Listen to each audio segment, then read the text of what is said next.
গণপিটুনির পেছনে অপরাধী মানসিকতার ছাপ একেবারে স্পষ্ট।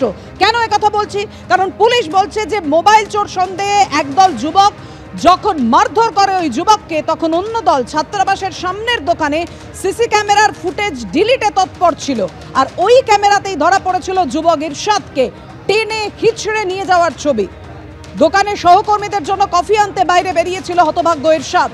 খবর সূত্রে এই ঘটনায় ধৃত অভিযুক্তদের 14 দিনের পুলিশ হেফাজতের নির্দেশ আদালতের। বউবাজারের ঘটনায় 14 জনকে গ্রেফতার করেছে পুলিশ।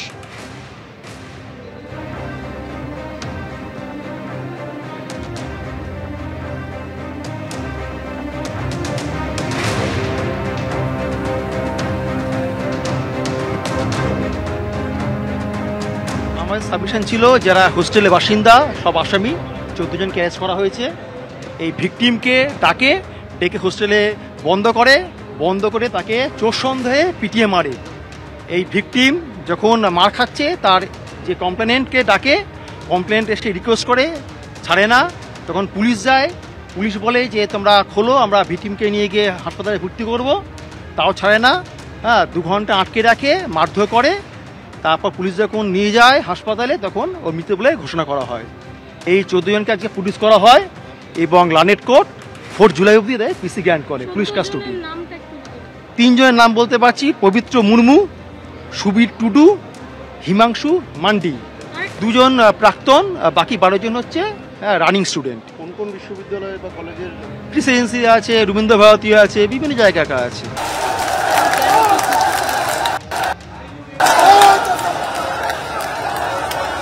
কথা বলবো, আমাদের সঙ্গে রয়েছেন আমাদের প্রতিনিধি সুকান্ত মুখোপাধ্যায়। সুকান্ত, কি করে পরিস্থিতি এতটা উত্তপ্ত হলো? হকারদের বিরুদ্ধে মারধরের অভিযোগ উঠেছে। দেখো, একেবারে শ্রীরাম মার্কেটের যারা ব্যবসায়ীরা রয়েছেন তাদের যেটা অভিযোগ যে তাদের জেনারেল সেক্রেটারি তাকে মারধর করা হয়েছে। নিউ মার্কেটে যারা হকার ব্যবসায়ী তারা মারধর করেছে এবং এই গোটা ঘটনাকে কেন্দ্র করে প্রথমে নিউ মার্কেট চত্বরে তারা রাস্তা অবরোধ করেছিল, কিন্তু তারপরে সেই অবরোধ এখন তারা করছে একদম নিউ মার্কেট থানার সামনে, যেখানে কিছুক্ষণ আগেও যারা হকার যারা ব্যবসায়ীরা ছিলেন তারা রাস্তার ডান দিকে ছিলেন। পরবর্তী সময় যেটা দেখা যায় যে যাদের দোকান রয়েছে শ্রীরাম মার্কেটের ভেতরে সেই ব্যবসায়ীরা, তাদের হাতে কিন্তু আমরা দেখতে পাচ্ছি যে টিএমসির দলীয় পতাকা রয়েছে, সেইগুলো হাতে নিয়ে তারা কিন্তু একেবারে সম্মুখ সমরে চলে আসেন। পুলিশ আপাতত মাঝখানে কার্যত রেফারির ভূমিকায় রয়েছেন, দুপক্ষকে সরানোর তারা চেষ্টা করছেন।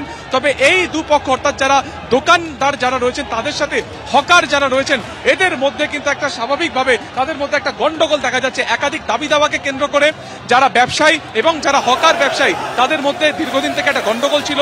পরবর্তী সময় আজকে যেটা দেখা যায় বা জানা যাচ্ছে যেটা পুলিশ সূত্রে, যে শ্রীরাম মার্কেটের একজন ব্যবসায়ীকে ধাক্কা দেওয়া হয়। সেই ধাক্কা দেওয়ার পরিপ্রেক্ষিতেই এই গন্ডগোল কিন্তু একটা বড় আকার ধারণ করে। প্রথমে নিউ মার্কেট চত্বরে তারা রাস্তা অবরোধ করেছিল ধর্মতলার একদম রাস্তার ওপরে। পরবর্তী সময় সেখানে পুলিশ যায় ঘটনাস্থলে, পরিস্থিতি নিয়ন্ত্রণে আসে।